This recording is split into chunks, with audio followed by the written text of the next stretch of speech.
This is Ben Gougeon with Quad City Arts, and welcome back to Talking Art, supported by Quad City Bank and Trust. Today I'm talking art with illustrator and printmaker Glen Lowry, whose work will be featured at the upcoming Riversance Festival of Fine Art, September 20th and 21st. Glen, welcome to Talking Art. Glad to have you here. Thanks for having me. Yeah, I have to say that you are, I moved to the Quad Cities in 2019, and before I even met you, I knew your work because I feel it is very widespread and ubiquitous in the Quad Cities as one of our very original, very creative creators and artists here. Sure. I work hard. Yeah. So and it's about getting out there, and that was I had just I think I moved here 2016, maybe at the beginning 17 there. But yeah, it's just getting out there and just finding all kinds of opportunities and different avenues that will support me and my work, and that's getting out there. Yeah, well, and I want to talk about your work because it's so unique, and if you've not seen any of Glen's work, it's extremely colorful, kind of, I think, pop culture referential. Yeah, I would call it pop art. Yeah. Yeah, but it's vibrant, it's colorful, it just kind of blasts at you off the walls in the best way. So just tell us a little bit about your work and what you do and how you got there. Yeah, it is pop art, and it's just it's bold, bold shapes, bright colors, and I usually want it to read from across the room. Like I want it to quickly identify. I want you to be smiling and liking it. You're grabbing other people to pull them over. You're talking about it. Like I've already done my job. Sure. So, but I grew up in the '80s, so I just love pop culture in general. But like just starting with children's books, like illustrated children's books, like just always early memories of my father and my grandmother, and those illustrations, and that gave way into cartoons, of course. Yeah. And then later on comic books, and that's what I originally wanted to do, was to illustrate for comic books, and that's what took me to college. Sure. Sort of going for that path, and then I quickly realized that I did not want to draw comic books in college, and it was just easier just to simplify that as an illustrator and just trying to find my voice and my language in my drawing as an illustrator, which is still quite a struggle. But I took a screen printing course there in college, and as soon as I took that, I had fallen in love with the process of printmaking, and I knew it was another mode and craft of operating and to make my illustrations. Something beyond just an inkjet print of something, which is something like a big fine painters, oil painters. We're talking thousands of dollars. Those are there's something that they usually invest in to allow their work to be consumable by everyone at any price point. And with the screen printing, that just it's another craft. It's another layer with the drawing, illustrating. So, but yeah, that's where the pop art sort of comes from. Yeah. Well, and I love that you talked about just being able to like make people happy with the work, because I think that's something that your work is so effective at, because, in all your pieces, and, I think about like the punk rock raccoon or the dinosaur on the little scooter. Right.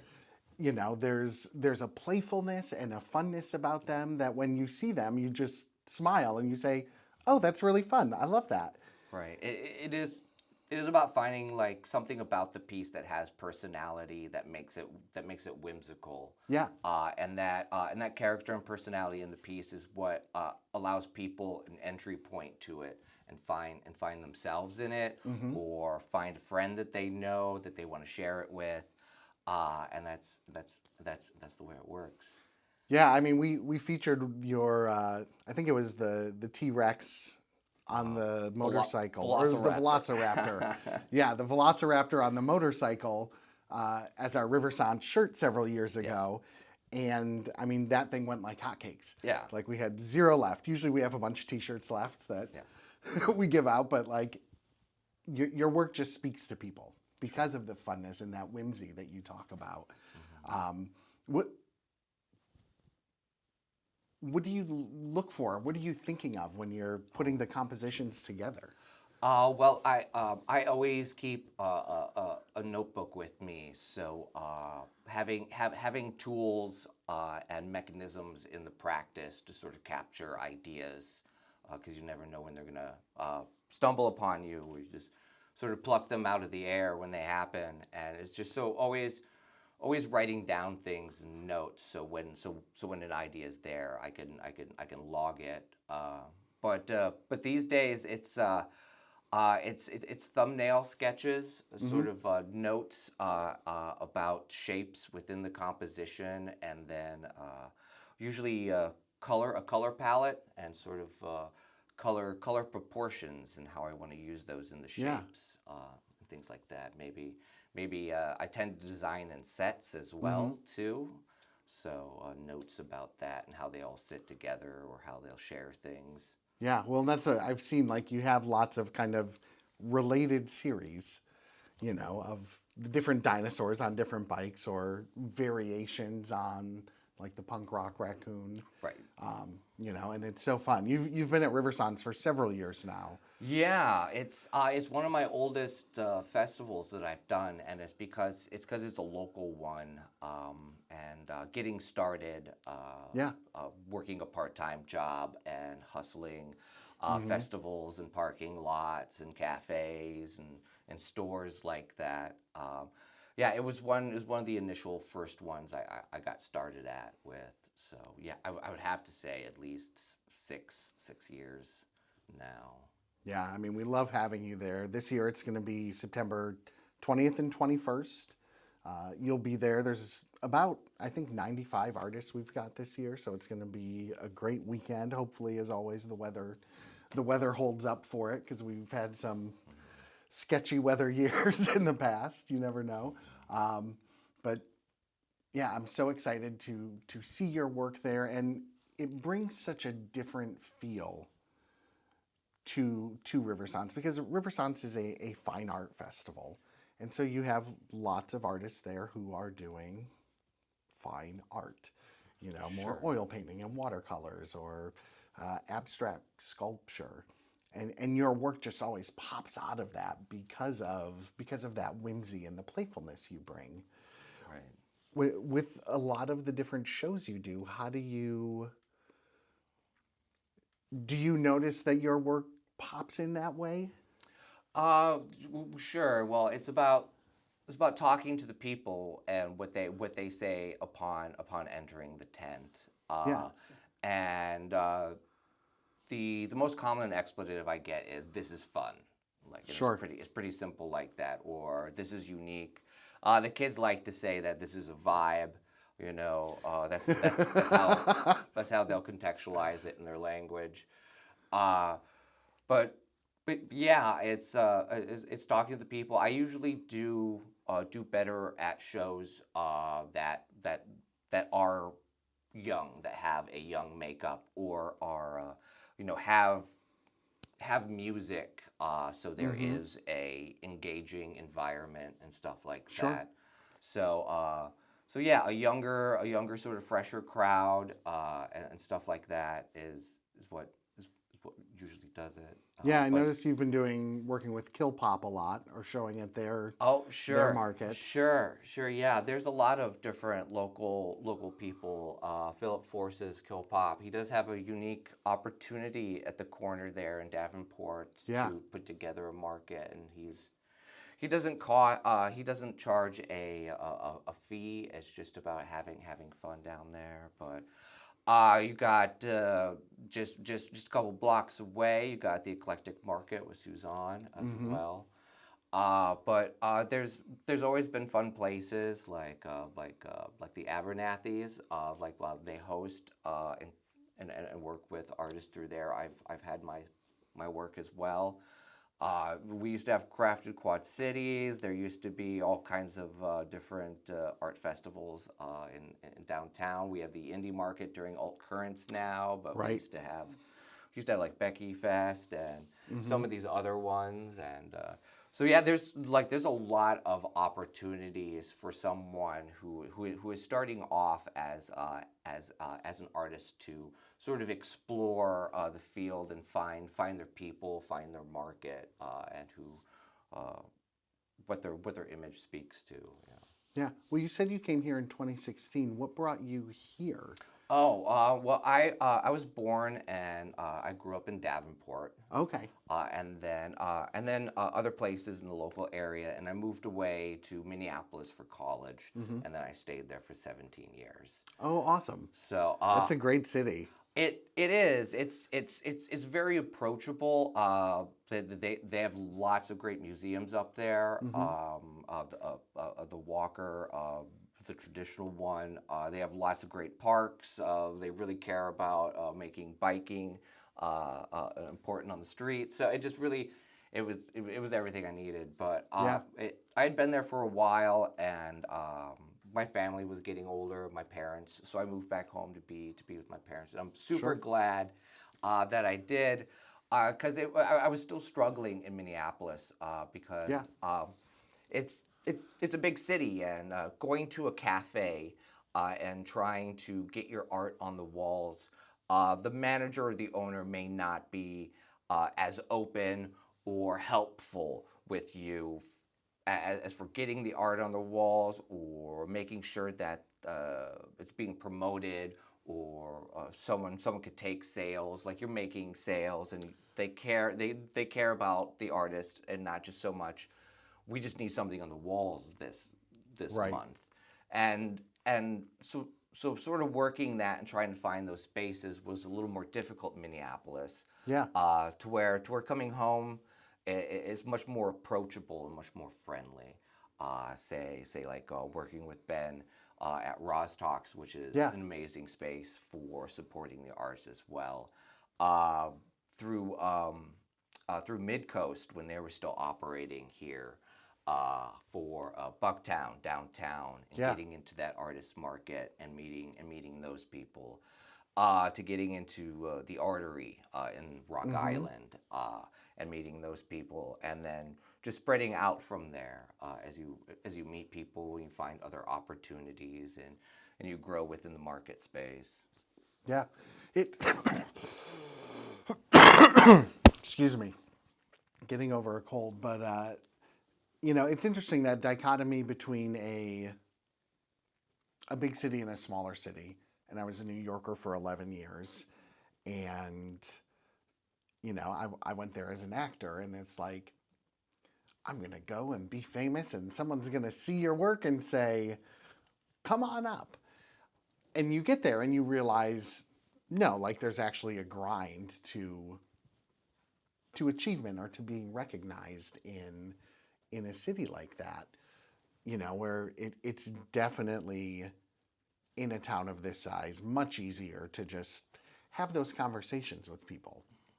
When you're in the city, I found like everyone's running their hustle and their game, and for you to kind of break into their attention sphere. I managed a restaurant in the city for several years, and we had art on the walls of local artists, and it was always much more just like if an artist came up to me and was like, "Hey, can we put your art on the walls?" I'd be like, "Yeah, this guy's taking his out in a month," but you're so concerned where I think here you can have a more holistic approach to your business and your relationships that you form. Right, right. It's just easier to connect with the people. It doesn't matter where you are in the Quad Cities. It just feels like it's always local. Yeah. To where like even like Chicago, it's just these small little niche pocket neighborhoods, and if you don't know they're there, you could overlook opportunities and things like that. Right. So and like you said, it takes that grind, it takes those hours, the boots on the ground to do that investigation and to take risks. And to jump into opportunities and to see if they work, and that's the only way you're going to be able to find that. And you'll constantly be making mistakes, and you just want them to be new mistakes as you grow. Right. So, like as you change and you find different avenues and places to sell your work. Yeah. You talked about the 80s earlier and being a child of the 80s, and I'm also a child of the 80s. And it's been interesting for me because I have a young son now, and so I'm, trying to introduce him to these things, of course, that I grew up with, and giving him space to find the things he likes, but also like, buddy, check this out. This is awesome. And he has kind of fallen in love with Pee-wee's Playhouse, which is a huge thing that I grew up with and loved. And you mentioned that reference, and I immediately thought about Pee-wee and like that very 80s pop style. What is it about that appeals to you? Oh, geez. I don't know. It's the it's the boldness of it. I think it's the immediacy in which it speaks. Yeah. I like I said, I loved cartoons growing up, and Pee-wee's Playhouse is certainly one of my top favorites. Yeah. I do have the box set recently. But yeah, I collect comic books as well too, and that something sits in like a traditional. Well, nowadays we have back in the 80s in the newsprint, it was it's that printing process that was so interesting. Yeah. And so it's about the simplicity of the color palette that they could only use within the printing. Right. And then so the process then dictates the tool set that you could use, and so it develops what comic books look like because of its limitations. Nowadays we have digital drawing and much better printing, and so you're not trapped to this one person pencils, one person colors, one person inks, and the flavor of comic books then opens up as the tool set is much larger and you can do more things with. But like that's what I like about comic books is like the printmaking process, the limitations of tools, and what has developed it. As I have worked these festivals and screen printing more pointedly, it has informed and developed my style along the way. Yeah. So. Well, it's such a unique medium, and I was watching a bunch of the reels that you've posted on Facebook about the process, and I would love to learn more about that because it's one of those things. I watch it and I kind of get how it works, but kind of the process of how you build the layers of the image. My mind doesn't work that way. Sure, it's a lot of planning, and there's a lot of processes, a lot of planning within the steps. There's a lot of troubleshooting. Sort of the variables when this or that isn't going right or wrong. Sure. But I use Photoshop to do my drawing. I draw at scale. That's how I get around like vectorizing or pixels or things like that. Sure. But Photoshop has layers, and screen printing is in layers. Yeah. I also have opacity tools in Photoshop, so I could see how one layer overlaps another layer. Sure. So I may draw and design statically as one layer, and then I'll separate my colors into their different layers, and then from there things have to be designed for the printmaking process, and right. That's how they interlock and how they overlap and over designing or undercutting different shapes. so things could wiggle. But Mm-hmm. like everything, I use a photo emulsion process, so it's it's just like exposing a traditional photograph. Yeah. Every layer gets a sheet of paper that's a negative to expose to make the stencil in the screen. Yeah. So and like with everything, like the stencil making, the ink mixing, the printing itself with the registration and aligning the layers, they all have sort of troubleshooting things that you could do. It's like, well, why is this doing this? It's because this and this, and you tighten those up, and you understand why you're getting certain effects in the process. So then you can iron out those wrinkles for consistency. And as you grow and you develop and you try new things, you're always coming across new stuff to learn. I have been printing directly to canvases Yeah. recently, and that's a different substrate, and the texture itself, and how the ink will lay down. How many passes can I do before stuff starts looking gross or weird? Right. So just once again, troubleshooting new modes of operation for printmaking as I explore and grow as an artist. Well, now I would think too that that allows you to play a lot with different color combinations of things. You know, I think about like if you're traditionally oil painting, it's like if you get a color on, you've got to either go over it or like that's not coming up. But you know, I've seen in some of your work like where you play with different color combinations on prints and being able to switch that up with that process. And I'm sure that gives you an amount of freedom and exploration that you're able to do with it. Sure. Some of my simpler designs, it could be really easy to swap out a color, or I have some extra colored paper on the shelf, and it's just time to pull things out, or amassing lots of different custom ink colors on the ink Sure. shelf, and then just pulling those out as well. Some of the most exploration I do in printmaking is my test prints.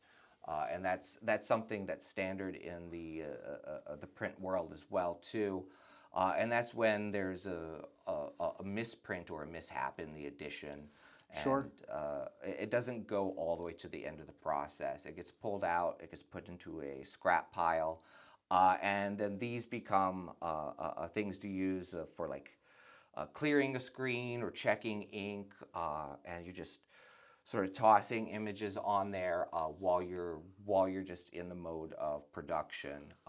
And then sometimes at the end of the day, when you got free time, you could really pull out the pile and you start looking through things, and just layer or layer or layer. So it's you just keep putting more and more things on it. They become Yeah. collages of bits and pieces of this design or that one, and it usually takes a year, 2 years through a handful of designs till they feel full or finished, and Sure. that's just purely just having fun and playing around with what could happen. And Yeah. completely all unique. So That's so fascinating to hear, you know, because we think of a painting or a piece of artwork and we think of it as like, oh, sat down and did the thing. But, you know, I love, you know, with any kind of piece of art, there is that developmental process that we've got to go through as we fine tune things and really try to hone in on what's going to make it, no, this is it. This is the thing. You know, and I would imagine that this process, I know, like I've dabbled in some oil painting and finding that line of like where to stop, where you're done, right. you know, because it's very easy to, and with oil painting, it's frustrating to me because if I go past that line, then it's like, oh, I went too far. I shouldn't have done that. That last step. How do I get rid of that?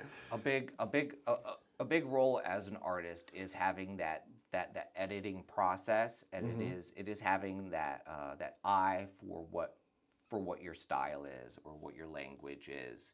Yeah. And yeah, it's about identifying it so you don't push it and it becomes overwhelming or muddy. And it's just like sometimes less is more. Like especially in like graphic art or pop art, something that tries to say something is like how do you say it simply? And it is for that just automatic a connection. To where if you have something big, large, and complex, it could be tough for the art for a viewer to enter into the piece, to start exploring it or to understand it. You know. Yeah. So. Do you have certain people that like you run things by, or Oh, geez. kind of, or I mean, I guess other artists maybe, whether they're local or a national or international, that you really look at and try to kind of mirror off of? Not really. Maybe not mirror, but at least. I don't. I'm really terrible at staying like connected or following other artists or things like that. I mean, I do have like local friends that I will be like, hey, this is what I'm working on. This is an idea. Yeah. And they'll be like, oh, well, that's great. I love it. You know. But I don't like. I have lots of ideas. Not all of them get fully developed. Sometimes they'll get all the way to the design process, and I'll get stuck, and it becomes a drag, and like I don't like it, and I will tend to shelve things, and I'll get distracted and excited about something else that Sure. I could fully see, and I know how to finish something like that. And then a year later, I could come back to the design folders, and you're looking through those, and you're like, "Well, this is a really good idea," and I've been through some other works, and I know how to finish this one now. Right. Because you've explored, you've grown as an artist, and something that was you couldn't identify why it was or wasn't working for you. Now you quickly like this needs this, and then it's good. So yeah, not all the time. Everything always gets done. Lots of ideas, but you Yeah. know, when working for myself, like I have no deadlines or any fulfillment for a client. So if I'm struggling with a piece, I have that ability just to set it aside for quite a while because no one's sad that it's not getting done. Right. But then really chasing those ideas that really excite me, that in my mind's eye I could fully see done, and I don't struggle with. I usually find that those are some of my best ideas that then grab or communicate to people as well. So Yeah, well, that's, I think about that, and that's one of the great things about the freedom you get as an artist is that you can like have all these different projects that are in different stages of marination versus like if you're a home builder, you can't be like, well, we got through the framing, but we're not quite sure where we want to go yet, Right. so we're just going to leave that Right. there for a couple years. Right. It's I think if you struggle with a piece, like people can see that struggle in it as well too, and that that feeling comes through the piece. sure. Which is not a bad thing. That could be the intention that you're having with the piece, if that's the agency you're looking to press upon it. Right. Do you ever find that you get into the place where it's like this piece came really easy? There's got to be something wrong with it because it came too easy. No, I really don't question the easy Yeah. ones. No, those are I like all day would take those all day. Right. Compared to the struggling ones. But like I said, the more you identify the easier ones and why you like them and why they came that way, the easier it is to find those ideas moving forward. So, but yeah, I don't know. Like sometimes, like I feel like a lot of people come into my booth. There's like it's a lot of cats or it's a lot of animals, Yeah. And that's something I look at too. Is I don't want to be trapped in that box of being like, well, this is the Funny guy animals. that puts boots on animals. So Right. so even though I find those pieces really fun to work on because I get to give personality to these animals, and everyone just loves animals. Right. But it's about finding that same enjoyment in other things. And so I like music, so it's about doing pieces about music. I love eating, so it's about food and stuff like that. Mm-hmm. And then still trying to find that same whimsy and that personality as well that I apply to things. So Yeah, yeah. it makes it so easy to connect to, like I mentioned earlier, like when I first moved here, I saw your pieces at many different places I went, and they stand out. Um, they have that whimsy, they have the color, and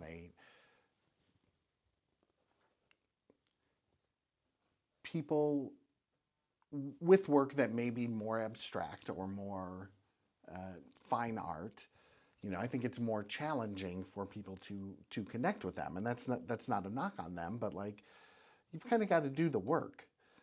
And I think, not saying that yours don't have depth, but like they're easy for people to connect to, because of that, because of all those things that we've talked about. It's Well, that's the work I'm putting into it is that simplification, right. is that sort of getting to the idea of things. So Yeah, and it's accessible too because it's a way, you can look at an oil painting that's going to be maybe $4,500, and your pieces are priced in a way that people can get them and have that art in their home. yeah, And like I think that's so important for people to like. I love filling my home with work from local artists. yeah. That's another reason why I screen print is it makes it affordable Right. and thank you, Andy Warhol. It's just I run an art factory, Yeah. and it's the hardest I've ever worked, but it's the most satisfying job that I've ever had. And it is just getting my work out there to the people that enjoy it, to when they are smiling, that they can take it home. Yeah. And it's very affordable. Yeah. Well, one thing that I really appreciate that you do is, especially at a festival like Riversance, where there are a lot of higher priced pieces, is you have your like larger framed prints that are maybe at a higher price point, but you've also got kind of smaller unframed things that someone who's got 5, 10, 15, 20 bucks can pick up. Yeah.